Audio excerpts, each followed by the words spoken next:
Gazette du Togo, une vision sur l'actualité togolaise et sur le monde. Vous y êtes, M. Gbandoua encore une fois, bonjour. Bonjour Joachim. La FTBC a annoncé il y a quelques jours entrer en grève. D'abord, est-ce que la grève tient et il s'agit de quel mouvement? Oui, Joachim, une fois encore, merci de nous avoir donné cette occasion d'expliquer un certain nombre de choses. Mais avant toute chose, permettez-moi de m'incliner humblement devant tous ces morts, tous ces blessés, que ce soit du côté des civils en majorité, que ce soit du côté des forces de l'ordre, vraiment de nous incliner et de demander la paix pour eux, la paix de leur âme, que leur corps se repose. Ce sont encore des victimes pour cette nation, ce sont encore des familles qui sont réduites, ce sont encore des pleurs, des condoléances. Sincèrement, permettez-nous de nous incliner et demander une fois encore que Dieu puisse leur donner ce qu'il faut là au-delà. Avant de revenir à votre question, fondamentalement, nous ne pouvons pas, devant vous ici, à l'entame de cette émission, ne pas vouloir condamner ces événements qui ont encore décimé la population. Je suis triste.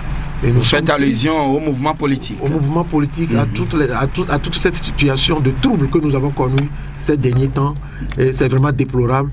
Les 6 et 7, la fédération avait fait sortir une déclaration pour appeler les Togolais et surtout les politiciens à cesser ces différentes répressions pour permettre pour donner la voie à un dialogue. Malheureusement, ce n'était pas le cas. Les jours qui en ont suivi.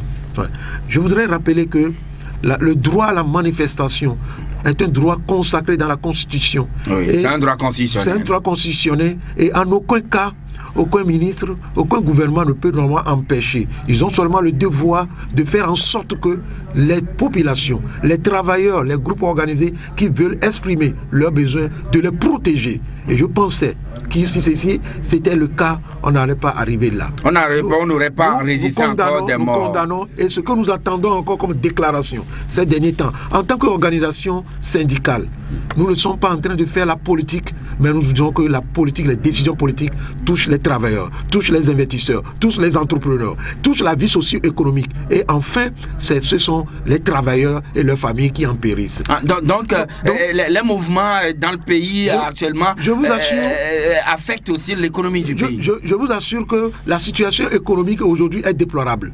Est tellement déplorable, les entreprises togolaises, que ce soit dans tous les secteurs, des BTP, n'arrivent plus à faire leur activité comme il faut. Donc il n'y a plus de recettes, plus de... À la suite, ce serait des licenciements. Ce serait des licenciements parce que lorsque les entreprises n'arrivent pas à faire ce qu'elles doivent faire, elles ne peuvent plus... À réaliser des chiffres d'affaires. Elles ne peuvent plus normalement assurer les charges qui sont des charges fixes. Alors par conséquent, on passe toujours par des licenciements. Et c'est là les conséquences. Et je suis aussi triste que face à cette situation, aucune des centrales, je soustrais la mienne, la CSCT, qui est en lambeau, qui est dans une situation difficile, mais aucune des autres centrales ne se sont pas prononcées sur cette situation qui est dramatique. Je suis triste. Apparemment, on dirait que ça ne les concerne pas. Oui, je suis triste parce que lorsqu'on rentre dans les domiciles, on violente des gens, on voit des groupes d'autodéfense qui bastillent et qui mettent les gens en situation difficile. C'est pour dire que vraiment le Togo est dans une situation très déplorable. Et j'en appelle ici à toutes les forces vives de la nation, j'en appelle en tant qu'organisation syndicale, j'en appelle à toutes les forces vives de la nation de retourner à la Constitution 92 dans son préambule qui dit: nous nous engageons résolument à défendre la cause de l'unité nationale, de l'unité africaine et à œuvrer à la réalisation de l'intégration sous-régionale et régionale. Je vous assure que si nous nous retournons dans ce préambule, tous les Togolais et tous les concitoyens qui vivent au Togo doivent œuvrer pour que la paix et que le dialogue puisse s'instaurer, qu'on puisse trouver le juste milieu. Et c'est à ça que je vais une fois encore exhorter tous les acteurs politiques et toutes les forces vives de la nation à s'engager. Dire que ça ne me concerne pas, demain, ce serait dans notre chambre que nous aurons seulement les yeux pour vous pleurer. Et ce serait grave. Et ce serait grave. Donc nous attirons l'attention de tout le monde. Et surtout au chef de l'État de prendre ses responsabilités face à cela. Parce que tôt ou tard, tout sera sur sa tête. Voilà, vous l'avez dit, comme vous l'évoquez, on parle un peu de la politique. Alors, monsieur Gwandjou Ayao, vous suivez tout ce qui se passe dans le pays. Alors, hier, sur les antennes de Africa numéro 1, dans un débat, alors le ministre, ou disons le député Christophe Tchao, disait en substance que tout ce qui s'est passé dans le pays ces derniers temps, c'est la conséquence des appels de l'opposition à ce qu'on attaque. Et il a été clair, les militants de UNIR et les frères Kabié. Mais on lui a posé la question de savoir qui, au niveau de l'opposition, a pu tenir de pareils propos. La réponse a été évasive. Joachim, tout à l'heure, en lisant le paragraphe 7 du préambule, j'ai été clair, suffisamment clair.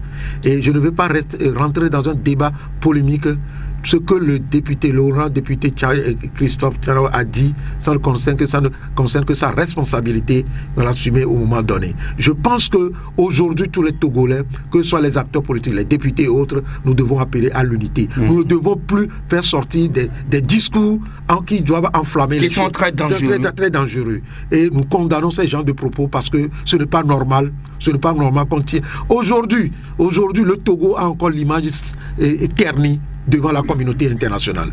Je ne peux pas comprendre qu'aujourd'hui, on peut encore dans ce pays voir des groupes d'autodéfense et on va dire que c'est tel qu'il a pris. Que ce soit les militants d'UNIR, ils sont des Togolais. Que ce soit les militants de l'opposition, ils sont des Togolais. Ils ont un seul dénominateur commun. Nous avons l'obligation strictement de vivre ensemble parce que nous voulons tous un Togo meilleur, un Togo qui prospère pour nos enfants. Et la responsabilité, les leaders doivent savoir quel propos tenir lorsqu'on leur pose des questions. Je pense qu'il est fondamentalement clair et nécessaire que nous condamnons ces genres de propos. Que ce soit au niveau de l'opposition, tous ceux qui vont appeler à nous, en tant qu'organisation syndicale, nous allons toujours leur dire ce qu'il faut. En tout cas, ils vous trouveront sur leur chemin. Donc, nous voulons que le Togo, et que ces violences, d'où qu'elles proviennent, cessent dans ce pays, parce que ce sont les travailleurs et leurs familles qui vont payer les pots cassés. Et voilà, les violences maintenant ralentissent les activités dans le pays. Personne n'est content, les gens sont tapis terre chez eux. Finalement, on va où? Oui, là où nous allons, c'est l'abîme. Nous sommes en train d'emprunter une voie que nous pouvons. Nous ne voulons pas que le Togo devienne un pays comme la Centrafrique. Nous ne voulons pas que le Togo connaisse les événements qu'on a vus en Côte d'Ivoire. Et je peux en citer d'autres cas. Nous voulons que dans un élan, ce Togo puisse se construire dans un esprit de dialogue sincère et franc. Et sans ce dialogue, nous n'irons nulle part. Je pense que tous ceux qui sont en train de se battre pour le pouvoir, ils se battent parce qu'il y a dans ce pays des travailleurs qui investissent leur énergie pour qu'il y ait une économie de pouvoir diriger. Alors par conséquent, si vraiment nous sommes vraiment des Togolais, je pense que nous devons nous asseoir pour que ces politiciens, pour amener ces politiciens à s'asseoir. Nous avons l'obligation de pouvoir nous mobiliser pour cela, pour amener les organisations syndicales et ceux de la société civile. Nous devons nous asseoir pour amener les deux côtés à s'asseoir pour un dialogue sincère. Autrement dit, la société civile s'organise pour faire une manifestation d'appel à la paix. Absolument, nous avons l'obligation, il n'y a pas d'autre voie. Nous avons l'obligation. Nous avons l'obligation. Ce n'est pas moi qui le dis ici, mais c'est ce que pensent un certain nombre de gens, de leaders, de responsables. Et il y a des réflexions qui sont en train de faire. Le Togo doit se continuer. Au nom de quel pouvoir on va continuer à tuer les fils du Togo et les filles du Togo? Oui, mais M. Gwandjou, tout porte à croire comme si aujourd'hui, on semble monter les corps habillés, qui sont aussi des Togolais, contre la population civile, et au même moment, on semble monter la population civile contre les corps habillés, qui sont aussi des Togolais. C'est pourquoi je disais que nous avons la responsabilité, que ce soit la petite cellule familiale, de faire le discernement. Je ne suis pas facilement manipulable tel que l'a dit tout à l'heure un intervenant, que c'est la pauvreté. La pauvreté ne va pas me permettre à ce qu'on me manipule. Il faut que j'ai une conscience par rapport à la chose. Nous devons avoir une lecture, une vision de la situation. La manipulation, je ne peux pas recevoir 2 000 francs, 5 000 francs pour pouvoir aller tuer quelqu'un. La vie de l'homme est très dangereuse. Je dois savoir, la vie est sacrée. Je ne peux pas accepter aller mentir au nom et prénom des gens pour qu'on puisse leur faire du mal. Je pense que nécessairement il va falloir que les Togolais et les Togolaises, que les jeunes comprennent la situation. Le droit de manifester, je l'ai déjà dit, c'est consacré dans la Constitution. Les deux parties ont l'obligation, on doit tout faire de les pousser pour aller au dialogue. Et dans le préambule de notre Constitution, prenons ce préambule, ce paragraphe, et disons-nous que l'unité nationale doit être forcément sauvegardée. Oui. La solidarité doit être forcément... Le vivre ensemble. Parce qu'il n'y a pas quelqu'un, le nord du nord, il n'y a pas de l'Est, il n'y a pas de Sud. Nous sommes tous Togolais. Oui. Nous avons beaucoup... Si on monte les corps habillés doivent savoir qu'ils sont en train de les monter. Parce que nous avons tous quelques expressions près des amis dans les corps habillés. Nous sommes tous dans la même famille. Ce sont nos frères, ce sont nos parents, etc. On ne doit pas nous monter dans... Lorsque, en face de cette situation, je peux vous assurer, Joachim, l'homme que nous sommes, nous devons être interpellés par notre conscience. Au niveau de notre conscience. Parce que c'est Dieu qui nous a créés. C'est Dieu qui nous a créés, nous exige un devoir, c'est l'amour du prochain. C'est l'amour du prochain. Et si on a l'amour du prochain, je ne peux pas, quoi qu'il arrive, porter les armes sur mon prochain. Alors, s'il y a des manifestations... Que ce soit même du côté des manifestants, prendre des armes blanches pour lyncher, ce n'est pas possible. Ce n'est pas possible. Prendre des armes blanches et... nous sommes peut-être dans le même quartier et je vais voir celui-là que j'ai l'habitude de rencontrer tous les jours. Peut-être que nous partageons les mêmes services. Et un jour, je le vois monter prendre des armes blanches contre moi. Ou bien, je vous assure que Joachim, cette situation que nous avons vécue, il va falloir que les plus hautes autorités de notre pays prennent leurs responsabilités. Parce que tôt ou tard, nous serons tous appelés à rendre compte. À rendre compte. À répondre de nos actes. Devant Dieu.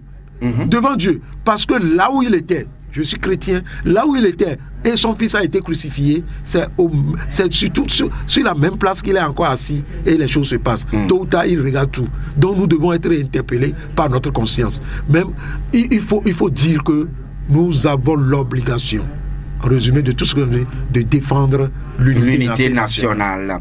Monsieur Gwandou Ayawo, et voilà un propos également que vous avez aussi suivi, on en a parlé dans le journal tout à l'heure, la Gambie prend le contre-pied de la CEDEAO et demande à Fonya Singbe de démissionner. Est-ce que la Gambie, à travers son ministre des Affaires étrangères, n'est pas allée trop loin?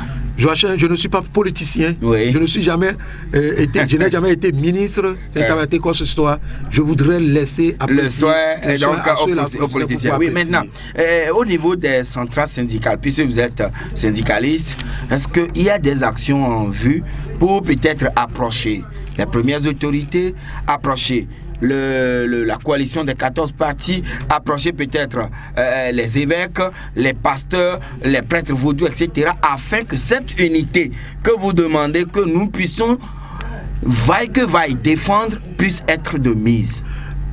Je suis membre d'une centrale syndicale, la CSCT.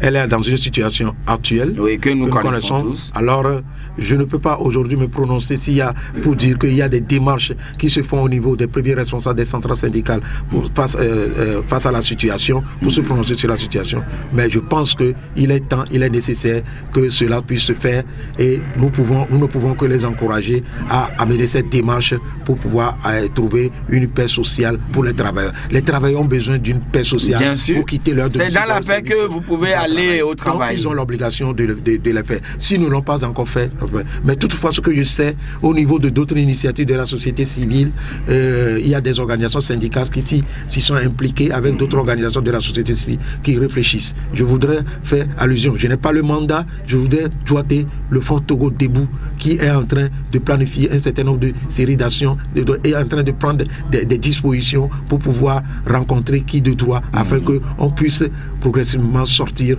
de cette, trouver une solution sortie. Mais au niveau des centrales syndicales, je ne peux pas me prononcer honnêtement face à telle démarche. Et vous prenez le dialogue sincère et franc entre les acteurs politiques et qui doit donner le déclic, autrement dit, qui doit esquisser le pas? Je pense que lorsque on est responsable, vous êtes père de famille et autres, et lorsqu'il y a des problèmes dans la maison, c'est le premier responsable de la maison qui prend l'initiative. Ah non, c'est lui qui doit donner le signe annonciateur. Qui doit prendre l'initiative. Mais aujourd'hui, je pense qu'il y a de cette démarche déjà, mais sur que les résultats ne sont pas encore à la portée de tout le monde. Mais l'essentiellement, d'une manière essentielle et claire, il va falloir que le premier responsable se prononce clairement sur la situation et donne le ton pour appeler les autres à un dialogue sincère et franc sur la situation que vit le Togo, que traversent les Togolais et les Togolaises. Et vous avez tout à l'heure évoqué le cas, s'il n'y a pas de paix, les travailleurs ne pourront pas vaquer librement à leurs activités. Monsieur Gwandou Ayao, est-ce que réellement ça se ressent, ça se constate à votre niveau, puisque vous êtes dans le secteur de bois et construction? Je peux vous dire, Djouachin, la semaine dernière, est-ce que vous avez vu des activités économiques se développer dans la ville de Haut-Togo? Non. Il n'y en a pas, c'est ça la réalité. D'ailleurs, entre-temps, il y avait même les ministres qui étaient montés au créneau, les conseils du chef de l'État, pour dire 1,5 milliard de pertes. Voilà. Pour le pays pour 2 jours de marge. Je vais vous dire quelque chose. Le secteur qui draine l'économie togolaise, c'est le secteur informel. Et lorsque les activités de ces petites dames, excusez-moi, ce n'est pas de ces petites dames, oui, ce sont les petites activités des dames, des Togolaises, des femmes, au bord de la route et autres, oui, qui sont ralentis. À ce côté, c'est quasi inexistant. Vous voulez donner quelle image à l'économie togolaise? Je suis désolé. En principe, aujourd'hui, le ministre des Finances, avec des déploiements des techniciens, doivent faire sortir des chiffres clairs. Ils doivent le faire par rapport à ce qu'on a perdu. Et contrairement à cela, je pensais que si on laissait la marche se dérouler normalement, bien encadrée, et qu'on a protégé les gens, on n'aurait pas arrivé à cette situation-là. Donc nous devons faire une lecture claire de la chose. Dans le secteur des BTP, il y a certains nombres des travailleurs qui n'ont pas pu aller à l'activité. Parce que le matin, vous vous levez, vous prenez votre vélo ou votre moto, vous tombez sur des groupes d'autodéfense qui violent. Vous continuez, vous êtes obligé de retourner. Et d'ailleurs, bon nombre de constituants et de travailleurs ont pris peur. Et ils ont resté à la maison. Ils sont restés chez eux à la maison. Par rapport aux informations sur les réseaux sociaux et autres, mais il y a de l'intercelle à l'air. Nous, au niveau de la FTBC, et d'ailleurs au niveau d'autres organisations, nous devons toujours condamner ces choses-là. Donc, quand nous sommes en face de ces réalités, ce n'est pas question de politiciens. Ce n'est pas question de politiciens. Non. Je suis avant tout, avant d'être travailleur. Si vous êtes politicien, vous devez travailler, manger, assouvir aux besoins de votre structure familiale. Et chaque jour, pour les travailleurs et les travailleuses qui vivent au jour, lorsqu'ils ne sortent pas, il y a problème. Par exemple, les émigrants. Par exemple, les émigrants. Les activités dans le secteur informel. Alors, même les portefeuilles dans les marchés. Dans les marchés. On aurait dû laisser les marches telles que décidées, constitutionnelles et encadrées. Le devoir régalien de l'État et des autorités, lorsqu'il y a des événements, c'est de pouvoir les encadrer, protéger. Lorsqu'il y a des groupes qui s'organisent pour pouvoir déstabiliser, on les identifie, on les prend, on les amène. La loi est claire. Et nous ne cautionnerons jamais qu'il y a des groupes d'autodéfense qui s'auto... oui, mais on dit des groupes d'autodéfense au niveau du quartier ADU, mais ceux-là ont été aperçus à Bain et dans bien d'autres quartiers de Lomé. Finalement, ça laisse il y a un peu de confusion autour de cette affaire-là. Il y a un peu de confusion, je vous assure. Si on laisse le Togo dans cet environnement de groupes d'autodéfense, je peux vous dire que la violence, personne n'a le monopole de la violence. On sait comment ça commence, mais on ne sait pas comment ça termine. Et l'autre l'a dit, ce chanteur, Zao dit, je ne sais pas si c'est Zao, il dit, quand la balle est sifflée, il n'y a pas de choisi. tout le monde cadavrait. Nous ne devons pas arriver là. Oui. C'est pourquoi, une fois encore, en tant qu'organisation syndicale, sans toutefois aller dans le truc de la politique, nous sommes obligés d'attirer l'attention des autorités sur ces mauvaises choses. Je vous dis, ces événements ont énormément désorienté l'activité économique. Oui, cela a véritablement affecté les activités économiques dans le pays. C'est connu de tous, puisque les gens n'ont pas pu trouver le temps nécessaire d'aller librement au travail. La ville était totalement une capitale ville morte. Alors, l'opposition annonce encore 3 jours de manifestation pour les 7, 8 et 9 novembre prochains. Est-ce que des dispositions doivent déjà être prises? Je pense que les dispositions doivent être déjà prises. Si on ne veut plus qu'il y a des manifestations, des manifestations que le peuple ou bien les organisations, que ce soit politiques, syndicales et autres, puissent s'exprimer sur un certain nombre de choses en manifestant, il faut qu'on s'asseye pour pouvoir l'enlever dans la Constitution.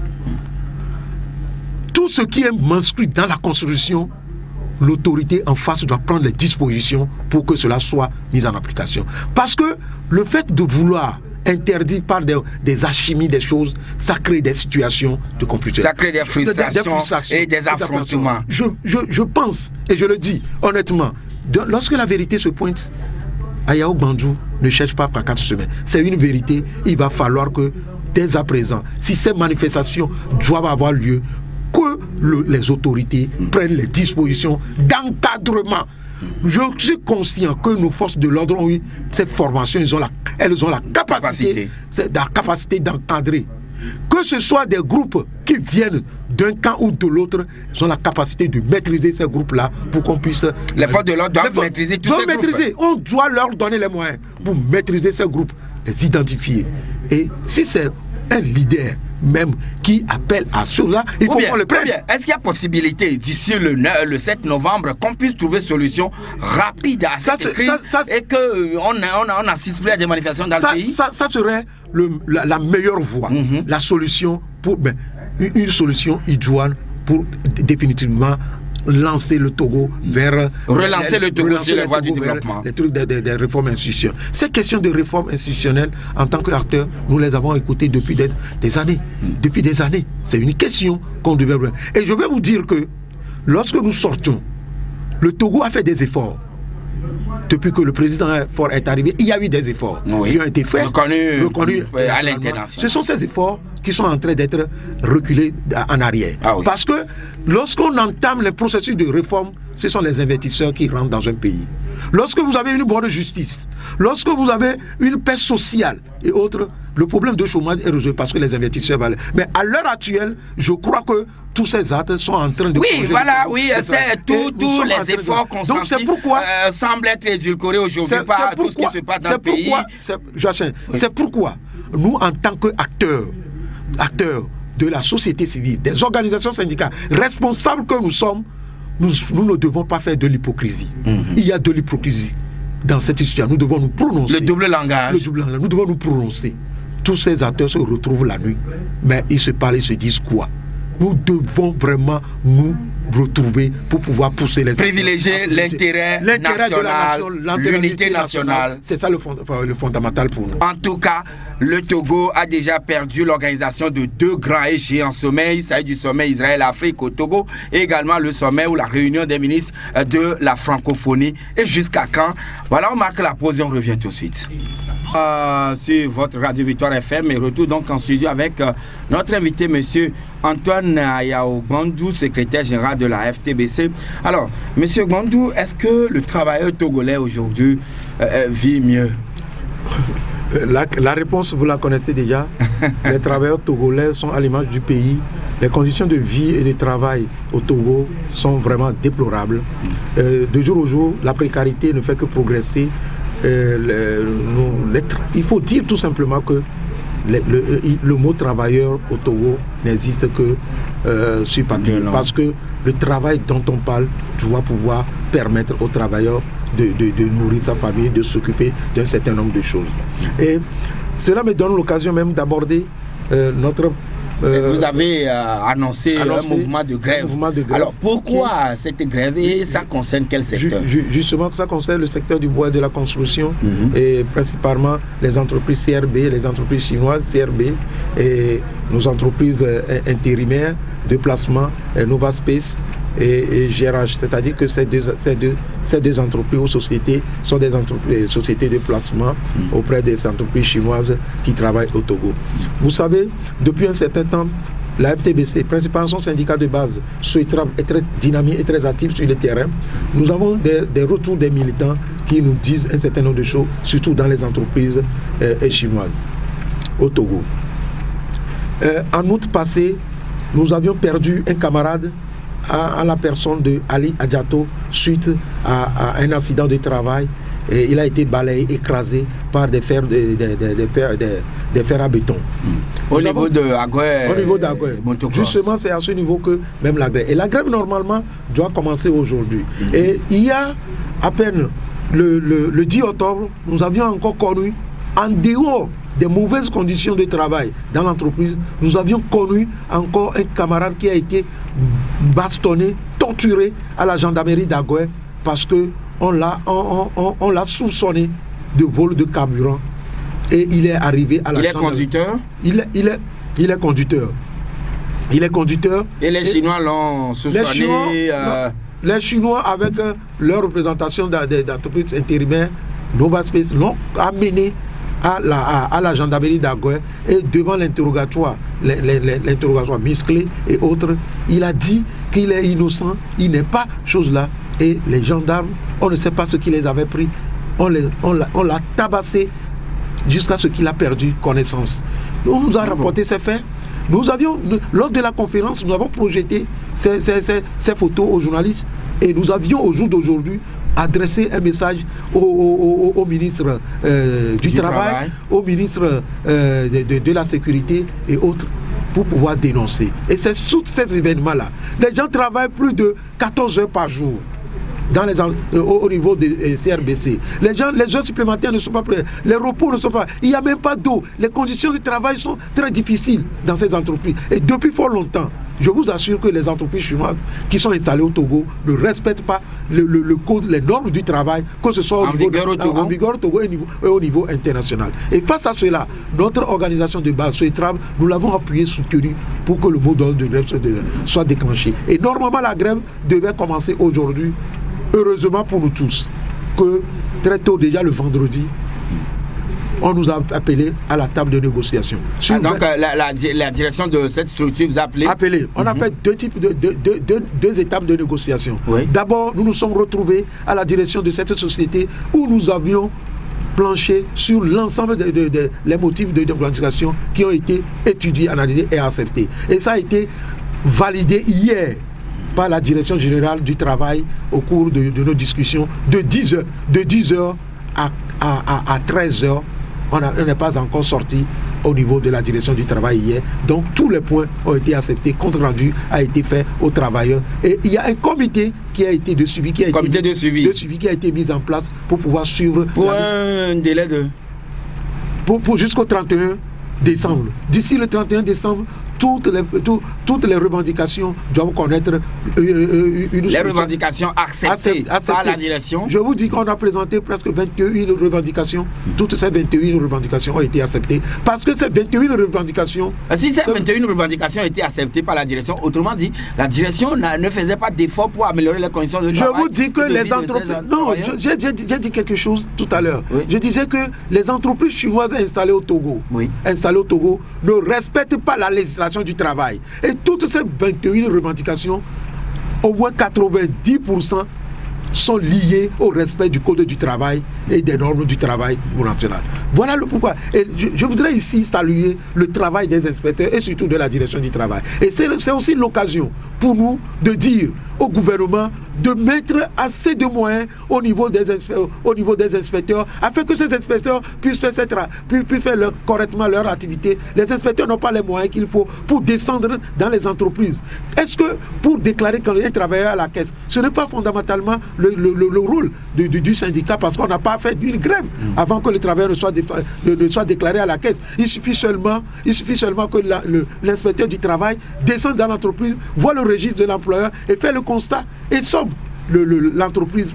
Il va falloir que les forces qui sont des forces contributives, qui apportent de l'argent pour l'économie, il va falloir qu'un budget conséquent soit donné. Le secteur privé, tant formel et informel, contribue énormément à l'économie nationale. Donc il va falloir qu'un budget conséquent soit donné. Les inspecteurs du travail doivent avoir les moyens et les ressources qu'il faut. En tout cas, ils n'ont qu'à s'adresser à leur ministre de tutelle et solutions. Nous avons aussi l'obligation d'indexer le ministre du Travail. Et le ministre doit avoir la responsabilité de soutenir avec des arguments qu'il faut pour que le budget soit conséquent. Il y a des domaines prioritaires que le gouvernement doit mettre beaucoup plus de moyens. Des domaines comme la santé, des domaines comme l'éducation, des domaines comme les directions du travail et l'administration, c'est très fondamental pour le secteur privé. Et voilà, M. Gwandjou Ayao, si la direction a accédé à vos revendications, vos réclamations, autrement dit, la grève, elle ne doit plus? La grève n'a pas été levée, elle a été suspendue. Elle a été suspendue. Oui, elle n'est pas levée, mais elle est suspendue. Pourquoi? Parce que nous voulons, dans ce comité de suivi, voir le suivi. Et je vous rappelle que ce n'est pas pour la première fois, ce n'est pas la première fois que nous entamons des discussions avec les entreprises chinoises. Je vous dis, ce sont des gens qui ont un caractère difficile. Il est très difficile. Non, il faut être franc, il est difficile de travailler avec les entreprises chinoises. Il est difficile de convaincre le chinois. D'abord, il y a un problème une barrière de langue.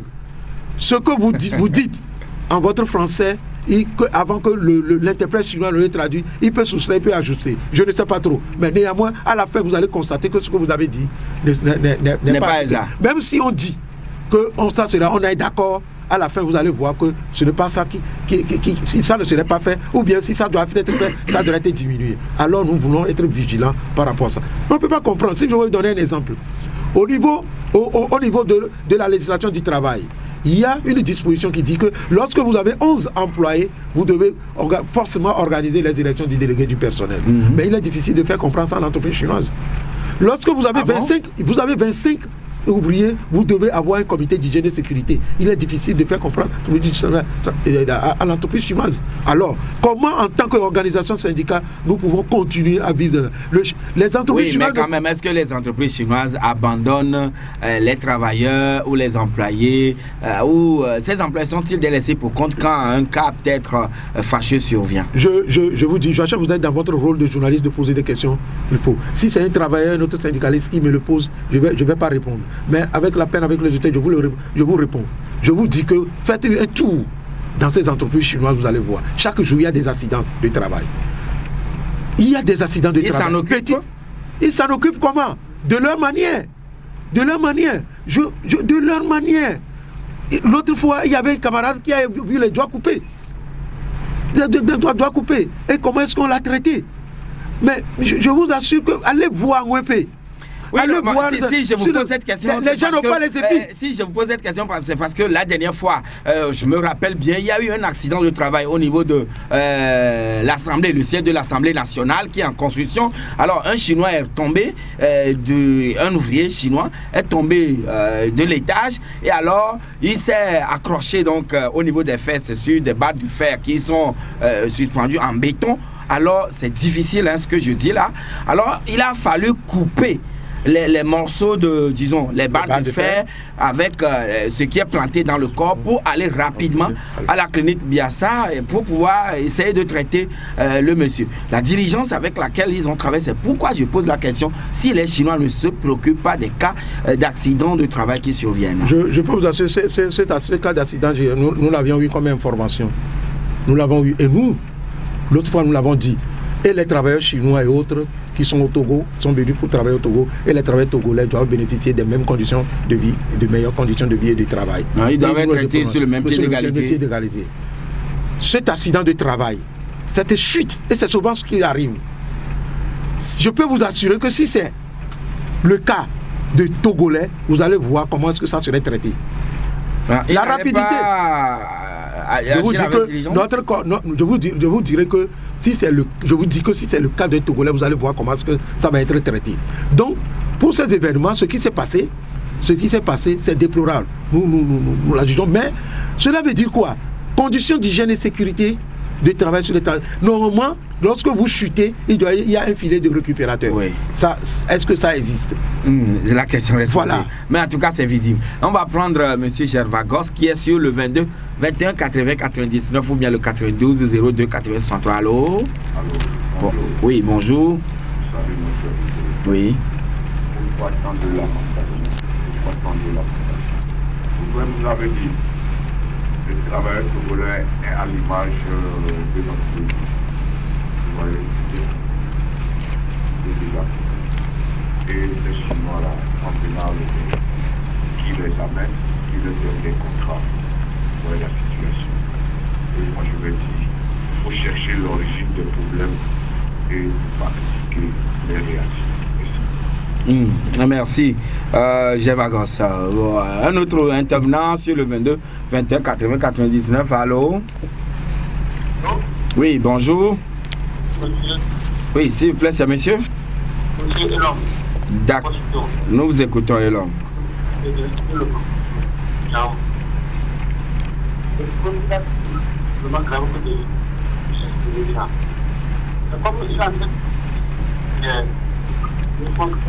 Oui, la liaison et l'homme. Malheureusement, la liaison n'est pas bonne chez toi. Le réseau n'est pas très correct. Ce qui fait que ça s'entrecoupe incessamment. Alors, excusez-nous vraiment. Sinon, vous avez une question intéressante à poser peut-être. Allô? Allô, bonjour, monsieur. D'accord, nous vous écoutons, monsieur Komlavi. Je salue l'invité. J'aimerais savoir comment cette difficulté de travailleurs avec les Chinois. Est-ce que les inspecteurs travaillent, sont associés pour essayer une prise entre les travailleurs et les patrons? Les inspecteurs du travail sont mis. D'accord. Merci, cher ami Komlavi. Et on va prendre le dernier intervenant pour boucler.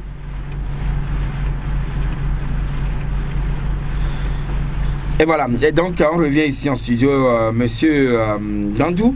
Est-ce que devant les difficultés que les travailleurs togolais rencontrent dans les entreprises chinoises, est-ce que les inspecteurs sont mis au courant plutôt? Les inspecteurs sont mis au courant et ils sont au courant. Ils travaillent tous les jours, mais sauf que les résultats ne sont pas acceptables comme nous le voulons. Vous avez même dit qu'ils ne travaillent pas dans de très bonnes conditions. Dans de très bonnes conditions. Et nous avons à un moment donné pensé qu'il y a d'autres forces ailleurs qui soutiennent la démarche des Chinois. Nous ne voulons pas dire qu'il y a... parce qu'on ne comprend pas. Autrement dit, les Chinois ont des soutiens? Je peux vous assurer que oui.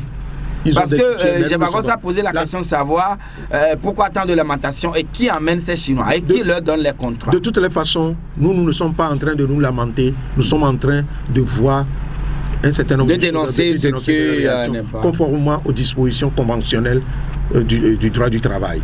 Cependant, par rapport à la question de notre ami qui dit est-ce que les inspecteurs sont au courant? Les inspecteurs sont au courant parce que vous savez, le Togo, la direction du travail est bien organisée sur toute la territoire. Il y a des zones, des inspecteurs de zone qui s'occupent de tous les problèmes de zone.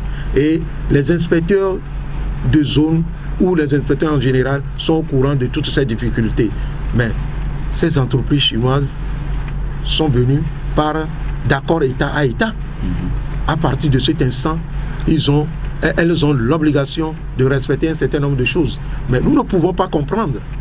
Avant, nous pensons que c'est parce que les tests se trouvent en français et qu'ils n'ont pas la possibilité, les employeurs chinois n'ont pas la possibilité de faire une lecture du droit du travail en français. Mais nous avions appris qu'ils ont eu ces employeurs ont eu à traduire même le code du travail, même la convention collective dans leur langue, et qu'ils ont des interprètes. Malheureusement, c'est une question de mauvaise foi. Et je vais vous dire pour là où se trouve le problème fondamental.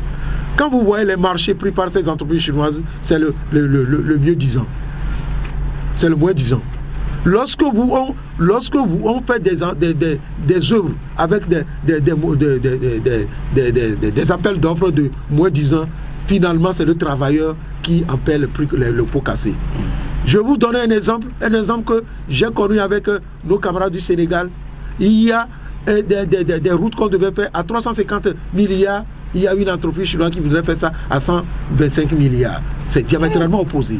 Il a fallu l'intervention des organisations syndicales de sanitaires avant qu'on ne revienne à chose. Et voilà parce que... Autrement dit, eux, ils veulent surexploiter les gens. Surexploiter, c'est la surexploitation.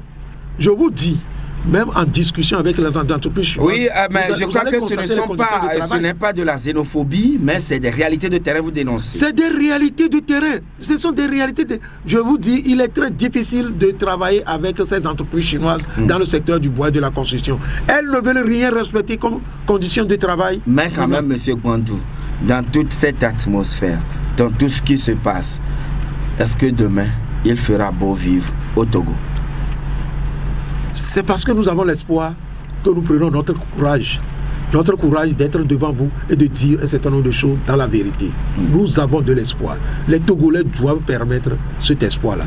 Toutes les forces vives doivent créer des conditions pour cet espoir. Et cet espoir, nous devons nous baser là-dessus pour pouvoir avoir un avenir meilleur. Mais peut-être pas pour nous, mais pour nos enfants. Merci, Monsieur Gwandou Ayao Antoine, d'être venu chez nous ce matin. Vous êtes le secrétaire général de la Fédération togolaise des travailleurs du bois et construction. Fédération des travailleurs du bois et de la construction. Ah voilà, autant pour moi. Merci d'être passé chez nous ce matin. Messieurs, dames, c'est fini pour ce jour. Vous allez retrouver tout à l'heure après moi NSI Nakowe Jacob Ahama pour le journal En Éveil. À 13h, nous sommes là, tout comme à 18h. Mais je vais devoir vous quitter tout en demandant à notre cher ami. Il s'appelle Eric Viotor. Voilà, son nom musulman, je l'ai oublié un peu. La Gazette du Togo, une vision sur l'actualité togolaise et sur le monde. Rejoignez-nous sur le www.lagazettedutogo.com ou sur nos comptes Facebook, Twitter et YouTube. Pour tout contact, écrivez à contact@lagazettedutogo.com ou appelez le 92 80 88 53. La Gazette du Togo, c'est l'information en continu.